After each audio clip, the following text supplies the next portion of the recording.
Live from the National News Studio, Sri Lanka.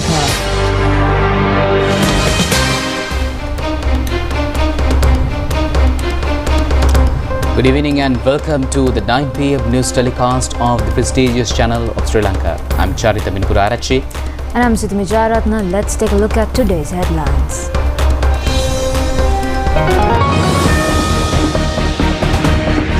A number of hidden information regarding the Easter Sunday attacks. Investigations revealed that Pillayan had prior knowledge about it. Problems of customs to the special attention of the presidents.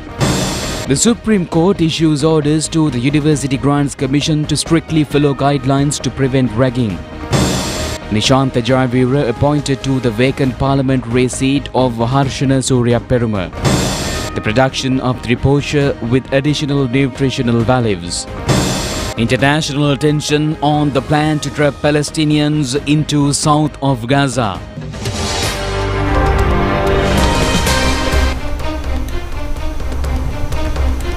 On to those and other stories in detail now, and starting off with the top local story. Minister of Public Security Ananda Vijayapala stated in the Parliament today that it has been revealed during investigations that Sivaneshadurai Chandrakanthan alias Pillayan was aware of the Easter Sunday attacks beforehand. Investigations are also being carried out where information revealed by Asad Maulana regarding Easter Sunday attacks, and the minister emphasized that the diplomatic action was also taken for his extradition. Minister of Public Security Ananda Vijayapala said that although the Criminal Investigation Department successfully progressed in the investigations regarding the Easter Sunday attacks after the change of government in 2019, the then government deliberately weakened the required facilities for the investigations. The officials in charge of the investigations were also removed. Action has been taken to properly conduct the investigations when President Ananda Kumar Dissanayake came into power. The minister also detailed about the Presidential Commission of the Easter Sunday terrorist attacks. Minister of Public Security Ananda Vijayapala said that the former President Gotabaya Rajapaksa did not publish the investigations and that the report is required to conduct a genuine investigation after scrutinizing the sensitive facts. It has also been informed to the Catholic community that after finalizing the investigations, legal action will be taken against the responsible person.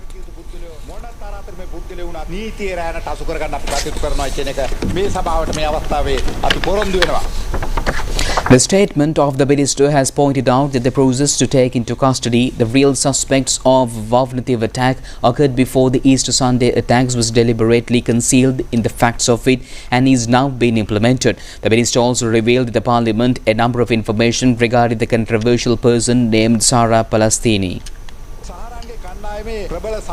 Minister of Public Security Ananda Vijayapala said that a member of the team of Saharan, Pulastini Mahendran alias Sarah Jasmine, was killed at Saindamardu area on the 26th of April 2019.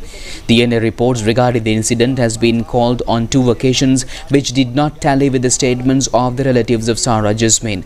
Her DNA samples were compared on the 3rd occasion and the samples were taken by the Minister of Public Security Sanath Weerasekara. A genuine doubt has surfaced whether Sarah Jasmine died on the 26th of April 2019 or not. An extensive investigation is being carried out in this regard now.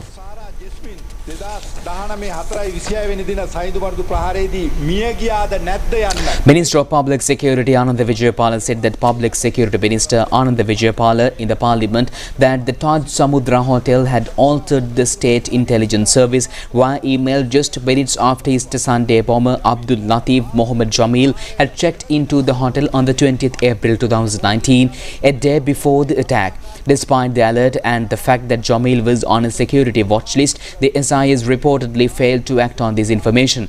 Jamil, one of the suicide bombers involved in the Easter Sunday attacks that claimed over 250 lives, was originally assigned to bomb the Taj Samudra but later moved to another location after his attempt failed. He died in an explosion in the Tropical Inn in Dahivala. Former State Minister Sivaneshadurai Chandrakanthan alias Pillayan had prior knowledge about the 2019 Easter Sunday attacks based on investigations carried out thus far, claimed the Minister Ananda Vijayapala. He added that Pillayan Kalyan is currently being held in detention in relation to the abduction of a university professor, the assassination of police officers and the illegal use of firearms. Minister emphasized that the Criminal Investigation Department is also reviewing the 67,000-page report on Easter Sunday attacks, and he also explained the progress of the Easter Sunday investigations. The minister also stated that prior to the Easter Sunday terror attacks, an incident of 2 police officers being killed following a shooting and an attack using sharp weapons was reported on the 30th of November 2018. During the investigations of this incident, former LTTE member Ajanta was arrested, claiming that he was responsible for the killings. According to the minister, the Criminal Investigation Department has revealed that the bike jacket belonging to Ajanta was used as a tool to frame Ajanta for the attack. He added that it has also been clear that the evaluative investigations are completely false.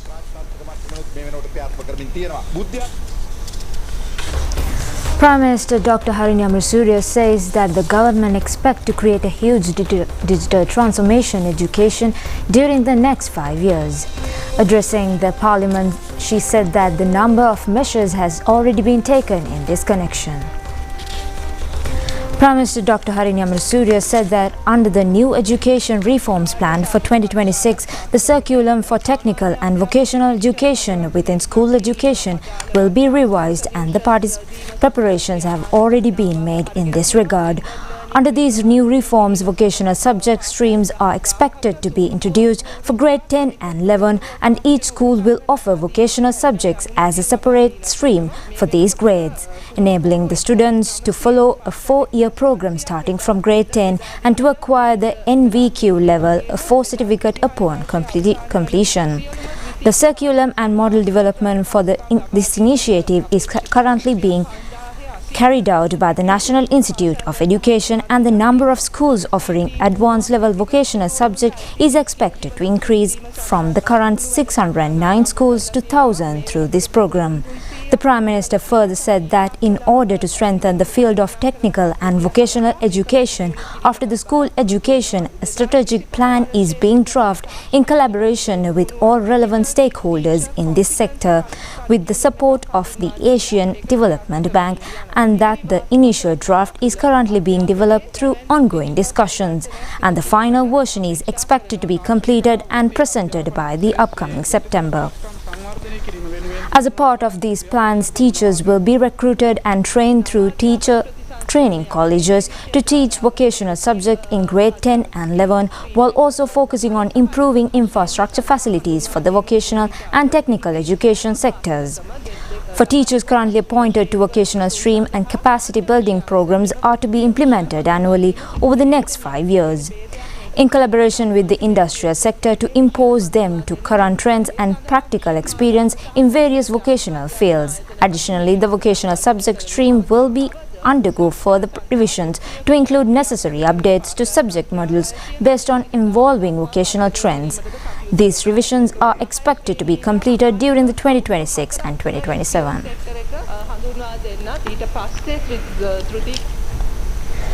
UD Nishantha Jayavira of the National People's Power was sworn in as a Member of Parliament today before the Speaker, Dr. Jagat Wickramaratne.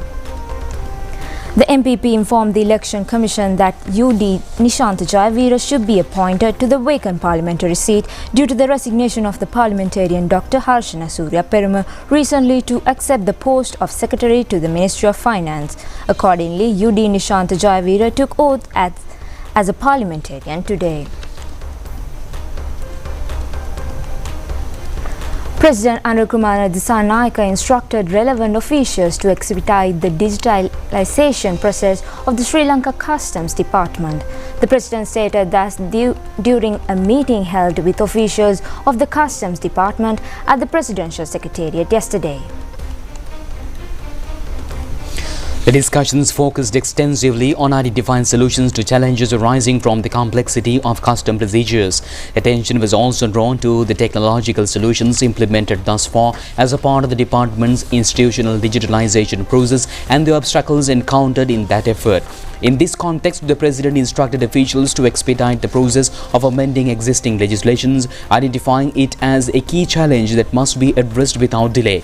A review was conducted on the ongoing Ascura's come and the existing shortcomings, the national single window service and key challenges such as accurate recording of imports and exports, the granting of tax exemptions and the proper identification of revenue. The discussions focused on digitalisation as a means to address these issues and assess the progress of measures already implemented. Additionally, the President addressed the growing concerns surrounding e-commerce and called on officials to deliver efficient and fair custom-centric solutions to the issues currently faced in this area. Secretary to the President Dr. Nandika Sanatkumar Nayaka and several other officials were present at this occasion. And meanwhile, former Minister Vimal Veeravansha was called to the Crimes Investigations Department to record a special statement. The former minister has been called to the Criminal Investigations Department in order to record a statement from him regarding an allegation that 223 containers were released from Colombo harbour without any inspection by the customs. The Supreme Court today ordered the University Grants Commission to take steps to strictly follow the guidelines formulated by NAV to prevent ragging at state universities and government institutions. The Supreme Court informed announcing the order of a fundamental rights petition filed by Pasindu Hirushan de Silva, a first-year student of Sri Jayawardenepura University who is affected physically due to injuries caused to his brain due to ragging in 2020.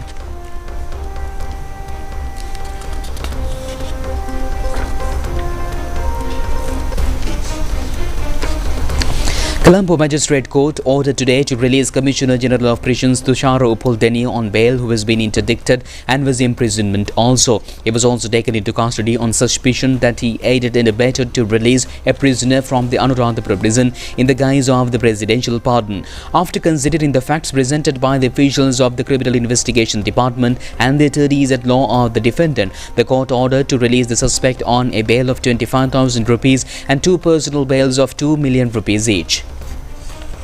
He has been banned from entering prisons in the island and a foreign travel ban has also been imposed on him. It has also been ordered that he has to deposit his passport to the court.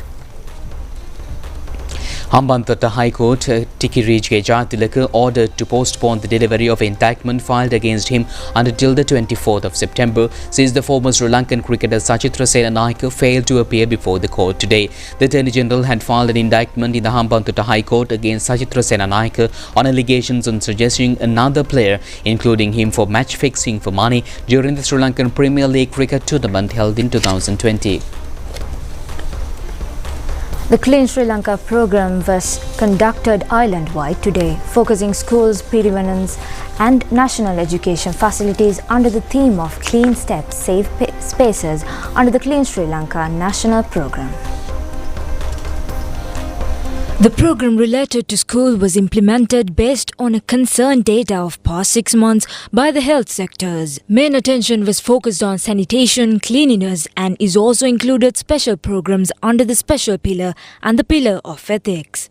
Identification of risk at dangerous regions in school premises and cleaning of places where there is a possibility of breeding mosquitoes also included in the Clean School program. Today's program was implemented based on the guidelines for environmental friendly attitude development. Cleaning of all schools in Puttalam district was conducted today under the Clean School program. Students as well as parents participated in the program. Clean School program was also conducted in Vaunia district, also with the participation of students, teachers and parents. Valimada Muslim Primary School also conducted the Clean School program. A program was conducted today in the morning to clean the Maradana railway station parallel to the Clean School program. School children of Colombo participated in this program. The inaugural program of the Clean School project of Ampara district was held at the DSA Nanayaka and Ampara Kavantisa National Schools in Ampara. It was held under the leadership of the Ampara District Secretary Chintaka Bevikrama.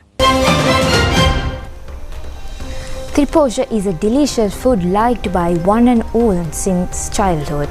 Yes, Situmi, and a heartening story can be heard of Triposa these days, and one of this has been the production of Triposa in our country throughout 24 hours. And those who know the flavor of Triposa would also like to know about the production of it also. Triposa program was started in Sri Lanka in 1973 under the Systems of Care Organization of the United States of America. The institution, which was functioning under private company, was taken over by the Health Ministry as a complete state company under the name Sri Lanka Triposa Limited since 2011. The Triposa Production project, with a history of 40 years, is now fulfilling an efficient service with a high responsibility as a complete state company. The main objective of Triposa Production is the reduction and prevention of malnourishment among mothers and children. Another objective connected with Triposa is the upliftment of the economy of the local farmer. Triposa can be termed as a main supplementary food item which fulfills the nutritional requirements which cannot be fulfilled by main meals of the day. Triposa is provided to pregnant mothers, feeding mothers and those mothers and children suffering from nutritional deficiencies from 6 months to 5 years. The annual requirement of Triposa in the country is around 23.46 million packets.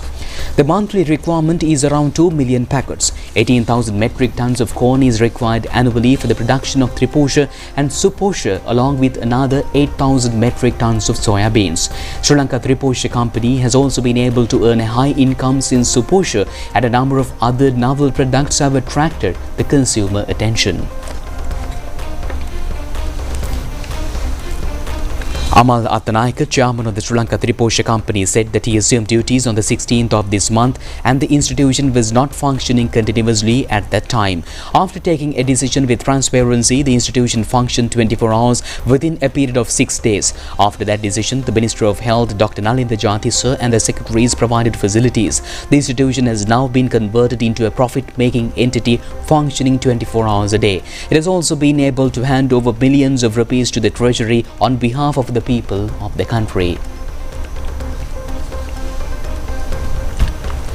Triposa is been produced completely with the help of machinery with American technology. 1,500 metric tons of corn and soya bean can be stored in the storage complexes of the facility.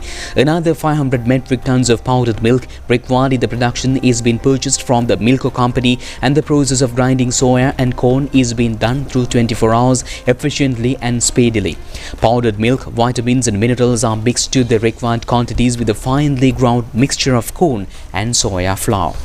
The company has also required laboratory facilities necessary for quality control of the products. The inspection of fungi named aflatoxin, which occurs in corn, is done with the help of a special machine. Triposa and Suposa, after the final production, is packed mechanically and is issued for final distribution by a special train.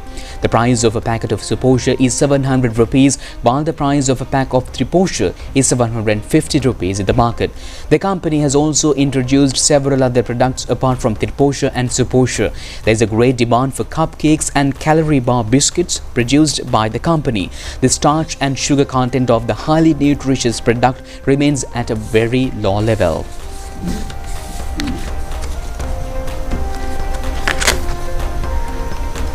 The clinical nutrition study session was held in Colombo recently. Attention was focused on obesity, cancer and several other diseases in this session.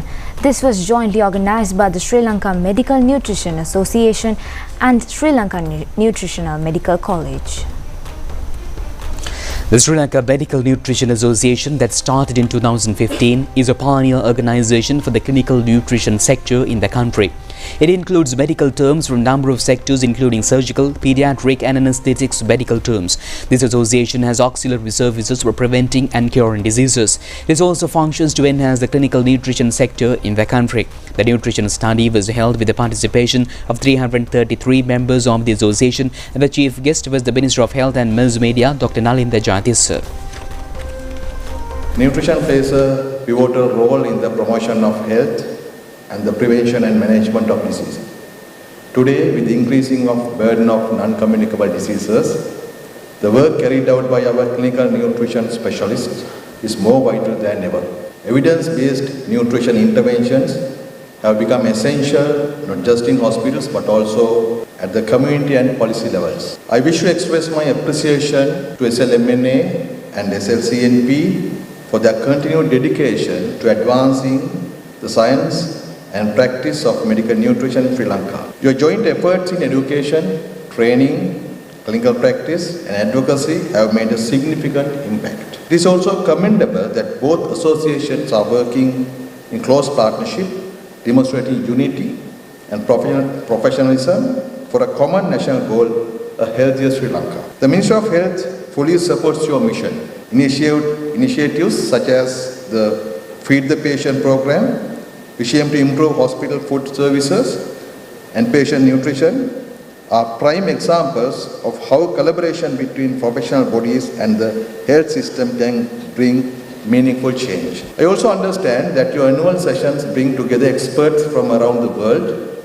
including from ESPEN and regional counterparts. These academic exchanges are important to build local capacity, encourage innovation, and align Sri Lanka with global best practices. Let me take this opportunity to congratulate the organizing committee of both SLMNA and SLCNP for putting together this important event. I also extend my warm wishes to all presenters, orators, and participants for a productive and successful academic session.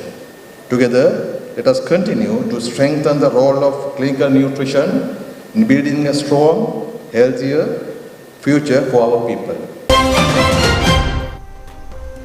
Moving ahead with more local stories, the veterinary surgeons team of the Peradeniya Veterinary Medical Faculty is giving treatments to the ailed elephant Bathia for the fourth consecutive day today. Veterinary surgeon Tharindu Vijayakunde says that the health condition of the elephant is gradually increasing at present. Treatments for the elephant commenced by 7 a.m. today, and the medical team injected antibiotics and components that increase the nutritional level of the animal. A blood sample was taken from the elephant yesterday. Veterinary surgeon Tharindu Vijayakunde said that according to the results of the blood report, Professor Ashoka Dangolla will design the future treatments for the elephant. Director of the Veterinary Medical Unit of the Wildlife Department, Dr. Tharaka Prasad, is also been constantly informed regarding the health condition of the animal. It has also been taking food well during the last night. Officials of the Maho Wildlife Officials says that even at night to feed the animal. Meanwhile, army and police officers are also staying there to provide necessary support. Nikavaratiya Wildlife Veterinary Unit was also extending their assistance to this endeavour. The medical team requested the people who come to visit the animal not to disturb the treatment process and calmness of the scene. Veterinary surgeon Tharindu Vijayakunde said that today is the fourth day of the treatment and another blood sample was taken from the elephant yesterday. Considering the progress of the last 3 days' treatments, Professor Ashoka Dangolla will again inspect the animal tomorrow. Since it has started consuming food, it has been provided with simply digesting food items such as watermelon, pumpkin and cucumber. In addition, required protein supply is also continued. The government has focused attention to restart the temporary stalled para-motoring sport. Para-motoring sport is popular sport related to tourism sector. This sport was very popular in Penthre tourism zone in the past. However, this game was stopped following the complaints lodged by some foreigners regarding the huge noise emitted by the machines used in the game. After informing the Deputy Minister of Tourism Ruwan Ranasinghe, a special discussion in this connection was held recently. The stakeholders of this sport request the Deputy Minister to recommence it since it is an income generating mode in the tourism sector. Following talks with the relevant parties, the Deputy Minister has appointed a technical committee to find out the possibility of recommencing para-motoring sport. Deputy Minister of Tourism Ruwan Ranasinghe said that after further reviewing the currently prepared guidelines, para-motoring will be started in this area within a very short period. If this becomes a problem to tourists in the Bentheta area, it will essentially to decide a better place in another area without causing troubles. The Deputy Minister further said that a final decision will be taken after thoroughly studying with a period of 6 months, and it may be a long-term endeavour. And also, the official website of the All Students Association of the Sri Lanka Law College was launched today under the patronage of Chief Justice Purdu Fernando. This can be considered as a significant milestone of a new chapter of the All Students Association of the Sri Lanka Law College. This is also prioritized, actively conducted for the welfare of the law students. Symbolically, 4 all students of the Sri Lanka Law College were provided with scholarships. A large number of local and foreign tourists is arriving at the highly attractive Minneria National Wild Park to visit animals these days. Tour guides request the government to open another ticket counter at the main gate of the National Wildlife Park in order to provide an efficient service to the visitors. It is reported that the tourists face immense difficulties in entering the Minneria National Wildlife Park since there is only one ticket counter. There is a heavy congestion at the queue and the tourists have to wait along the queue for hours to purchase tickets. According to the tour guide, some visitors leave the place without buying tickets since there is a heavy congestion.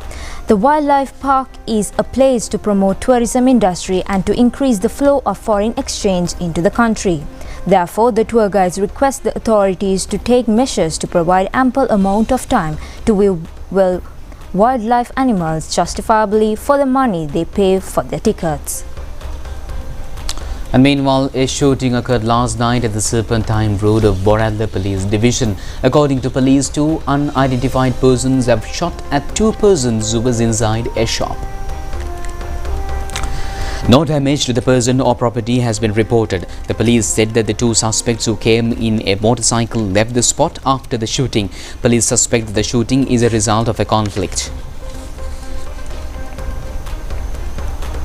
Two suspects in relation with killing of Army Upul at Batuwatta in Vragaba have been taken into custody at the Batuwatta area yesterday by the Kelaniya Divisional Crime Investigation Bureau. Police has also seized 9 kilos and 220 grams of heroin, 67 kilograms of Kerala cannabis, 2 firearms, 10 live ammunitions, 4 mobile phones and several other items in the possession of the suspect.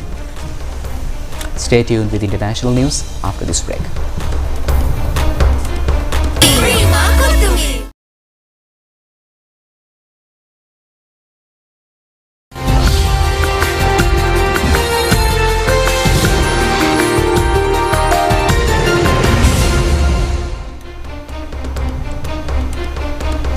Welcome back with your international stories, and moving towards Gaza. The US President Donald Trump and his Middle East envoy Steve Witkoff have said that there could be a ceasefire deal announced by the end of the week. Israel Prime Minister Benjamin Netanyahu again ruled out any potential Palestinian statehood, saying that Israel will always keep security control over the Gaza Strip. US President Donald Trump has said that the Gaza ceasefire talks are going along very well despite no breakthrough in the latest round of indirect negotiation between Israel and Hamas in Qatar. Discussions are set to resume on Tuesday through a Palestinian source familiar with the talks told the BBC they have not made any headway. Trump spoke to reporters as he hosted Israel Prime Minister Benjamin Netanyahu in Washington on Monday evening. Afterwards, a senior Israel political official said that the talks in Doha were still some way off from what Israel wanted to achieve. Meanwhile, proposals to force Palestinians out of Gaza have been condemned by the UN, Arab leaders, human rights organizations, and Western governments. Arab countries led by Egypt have suggested an alternative plan involving massive reconstruction in Gaza, while Palestinians stayed there in temporary houses units. The UN has warned that the deportation or forcible transfer of an occupied territory's civilian population is strictly prohibited under the international law and the tantamount to ethnic cleansing.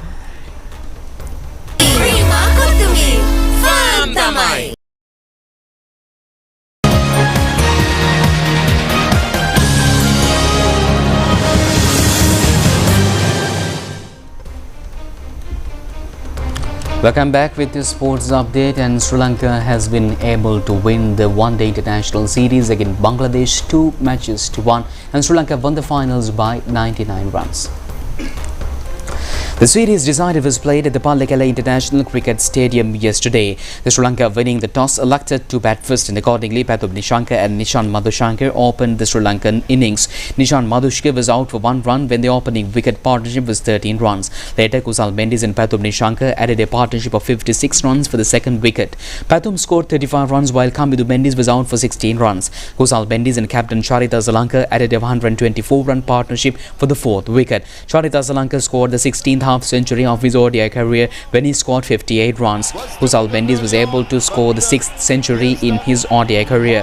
He scored 124 runs in 114 balls, which included 18 boundaries. Sri Lanka put up a total of 285 runs for the loss of 7 wickets in 50 overs. Chasing a victory target of 286 runs, Bangladesh could only manage 186 runs all out in 39.4 overs. Tawhid Habrodi was also the top scorer with 51 runs in bowling. Asita Fernando and Dushmantha Chamira shared 3 wickets each, while Dunith Belalage and Vanidu Hasaranga captured 2 wickets each. But the victory, Sri Lanka won the series, and a special feature was the Sri Lanka winning a ODI series after a gap of 6 years. Meanwhile, Bangladesh has so far failed to win a ODI series in Sri Lanka. Kusal Mendis was declared both man of the match and the man of the series. With that sports update, we'll be wrapping up tonight news. Do just tomorrow at the very same time. I'm Charita signing off with Situmi. Stay safe and good night. Good night.